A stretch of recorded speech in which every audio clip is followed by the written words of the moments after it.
Okey kelas, kita jumpa sekali lagi. Video kali ini kita nak bincangkan jawapan bagi soalan latihan ulang kaji yang saya berikan tadi, yang kamu telah jawab. So soalan yang pertama tadi yang berkaitan dengan jelaskan faktor persekitaran fizikal yang mempengaruhi tumbuh-tumbuhan semula jadi dan hidupan liar dalam peta minda yang ada di bawah. Soalan 1A, B, C sehingga D. So 1A jawapannya bentuk muka bumi. Bentuk muka bumi yang pertama ialah tanah tinggi.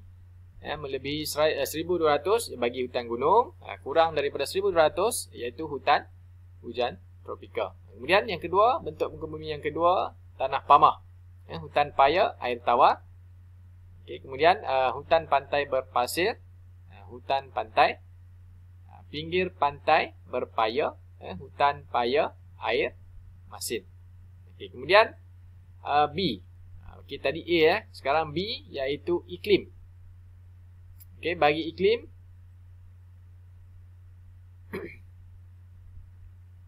okey, baik. Zon panas, iklim khatulistiwa, okey, hutan hujan tropika, hutan paya dan hutan pantai. Manakala zon panas, iklim gurun, tumbuhan gurun. Okey, kemudian zon sederhana panas, iklim Mediterranean, iaitu jenis hutannya adalah hutan Mediterranean.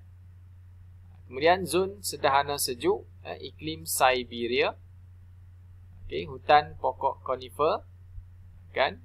Kemudian zon sejuk, iklim tundra, zon tumbuhan tundra. Manakala C, saliran. Saliran baik dan juga saliran buruk. Saliran baik, hutan hujan tropika, hutan pantai, hutan gunung. Manakala saliran buruk, hutan paya, air tawar, hutan paya, air masin.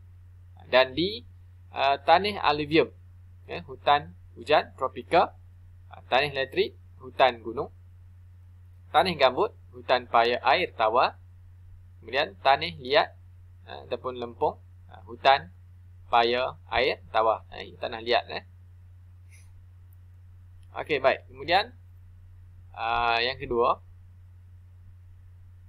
jelaskan bagaimana faktor iklim mempengaruhi tumbuhan semula jadi dan hidupan liar dalam gambar di bawah ini. Musang fenek dan kaktus.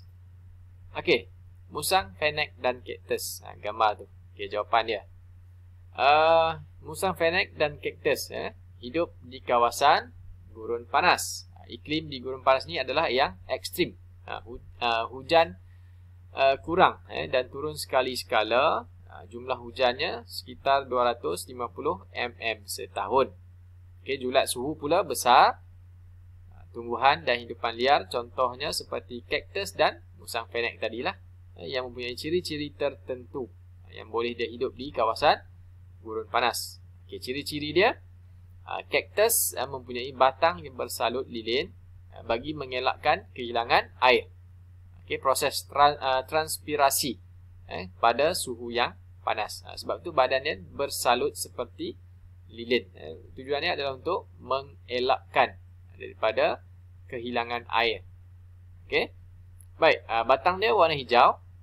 Kemudian berkulit tebal dan berlendir sesuai untuk simpanan air. Air hujan yang diserap disimpan pada batangnya dan digunakan pada hari yang panas. Itu fungsi dia. Kemudian akar pokok kaktus pendek dan rapat di permukaan bumi supaya dia memudahkan proses untuk menyerap air ketika hari hujan. Akar dia tak perlu ke dalam. Apabila hujan, akar dia akan menerima air hujan itu dengan lebih baik dan dia dapat menyerap. Okey, kemudian musang fenek mempunyai telinga yang besar. Okey, tujuannya adalah untuk melepaskan haba yang ada pada badannya ketika hari yang panas, iaitu di kawasan gurun. Okey, musang ni juga dapat hidup tanpa air kerana badannya mempunyai kebolehan yang tersendiri untuk menyerap dan simpan air daripada makanan yang telah dimakan, yang telah dihadamkan. Kemudian musang fenek ini hanya keluar pada waktu malam. Tujuannya adalah untuk mengelakkan daripada tenaga dan air hilang dengan lebih banyak. ketika pada hari siang, suhu yang tinggi. Okey, kemudian bulu dia tebal. Tujuannya adalah untuk menahan suhu yang sangat rendah pada waktu malam pula. Okey. Kemudian musang ini mempunyai bulu tebal pada kaki, tapak kaki, bagi melindungi kakinya daripada permukaan pasir yang panas. Okey, kemudian bulu dia warna perak, memudahkan untuk penyamaran, supaya ia dapat mencari mangsa untuk makan, mencari makanan. Okey, kemudian gambar yang seterusnya tadi. Okey, lumut dan juga burung hantu Snowy, 2B. Okey, berkenaan dengan lumut dan juga burung hantu Snowy. Okey, lumut. Okey, lumut berada di kawasan iklim tundra. Okey, musim sejuk lah. Okey, dan sejuknya panjang. Suhu berada di bawah takat beku. Okey, kemudian musim panas dia pendek. Okey, musim panas dia pendek, sejuk dengan suhu kurang daripada 10 darjah Celsius. Okey, manakala lumut mempunyai pelbagai adaptasi. Okey, dia boleh adapt dengan keadaan yang pelbagai. Dan ia boleh hidup di iklim yang sejuk. Okey, tanah di kawasan iklim tundra. Okey, tanah yang ada di sini memang banyak ais dan membeku. Dan juga nutrien yang ada pada tanah kawasan ini sangat rendah. Okey, oleh itu akar lumut ini kecil-kecil dan mempunyai liang mikro yang membolehkannya menyerap nutrien di tanah dengan berlebih baik. Okey, kemudian lumut juga mempunyai daun-daun yang agak kecil dan banyak. Tujuannya adalah untuk meningkatkan kebolehan dia melakukan proses fotosintesis. Okey, supaya dia dapat simpan makanan ketika berada di kawasan iklim yang sejuk. Okey. Kemudian akar yang pendek merebak dapat meningkatkan kadar penyerapan air lebih banyak daripada tanah. Okey. Baik, kemudian yang seterusnya, burung hantu Snowy. Okey. Mempunyai pelbagai adaptasi juga. Sama dengan lumut tadi. Dia boleh hidup, dia boleh adapt dengan pelbagai situasi di keadaan iklim tundra ni lah. Okey. Badan dan kaki burung hantu Snowy dipenuhi bulu tebal. Okey, tujuannya adalah untuk menyimpan haba pada iklim yang sejuk. Burung hantu Snowy ni juga terbang dengan kelajuan yang perlahan dan ketinggiannya rendah. Okay, tujuannya adalah untuk menjimatkan tenaga semasa iklim sejuk. Bulunya berwarna putih. Tujuannya adalah untuk menyamar daripada haiwan pemangsa dan menyamar untuk memburu makanan. Okey. Baik, yang seterusnya soalan yang ketiga. Soalan yang ketiga. Okey, perbandingan faktor fizikal yang mempengaruhi tumbuhan semula jadi dan hidupan liar di bawah. Okey, tundra dan juga hutan monsun tropika. Okey, berdasarkan kepada iklim tanah, saliran, bentuk muka bumi, jenis pokok dan juga hidupan liar. Okay, so kita lihat pada jawapannya.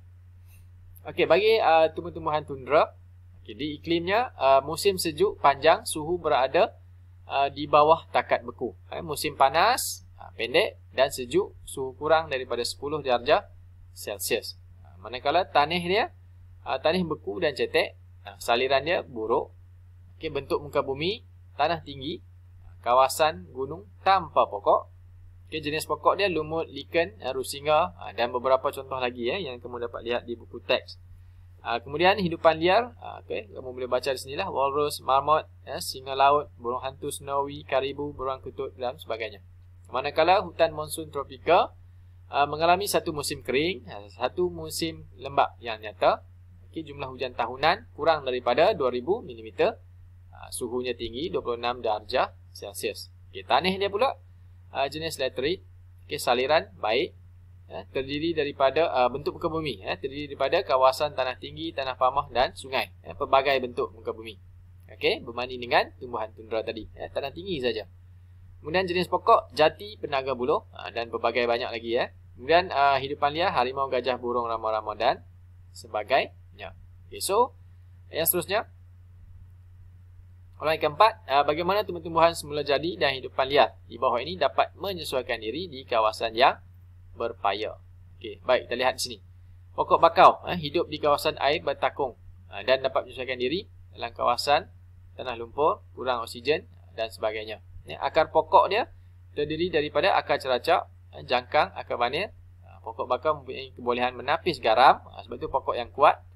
Okey, pokok bakau mempunyai liang-liang mikro pada akarnya yang merembeskan garam yang berlebihan.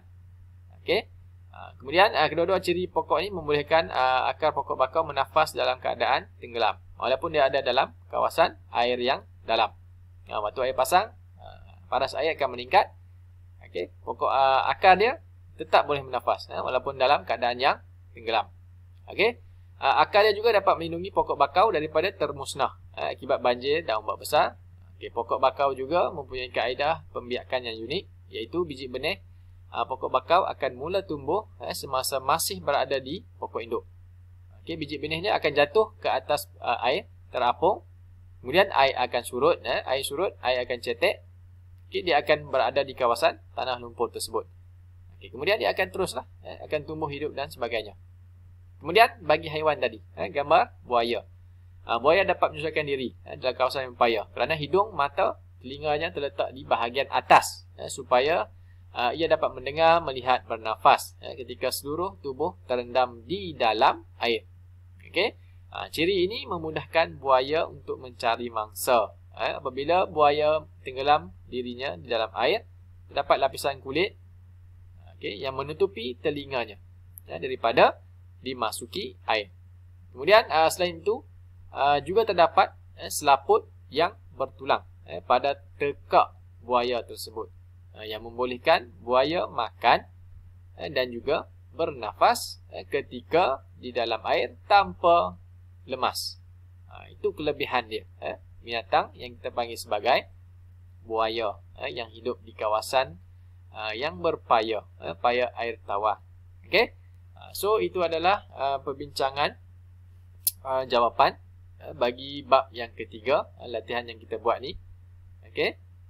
Baik. Kita akan tamatkan perbincangan kita untuk hari ini. Okey, jika kamu ada sebarang soalan, sebarang pertanyaan, okey, boleh type di bahagian chat ataupun type di bahagian komen. Tinggalkan di bahagian komen. Saya akan baca dan akan cuba respon mengikut pada waktu yang telah ditetapkan. Okey. So kita akan berjumpa lagi minggu hadapan dengan tajuk yang berikutnya. Okey, terima kasih.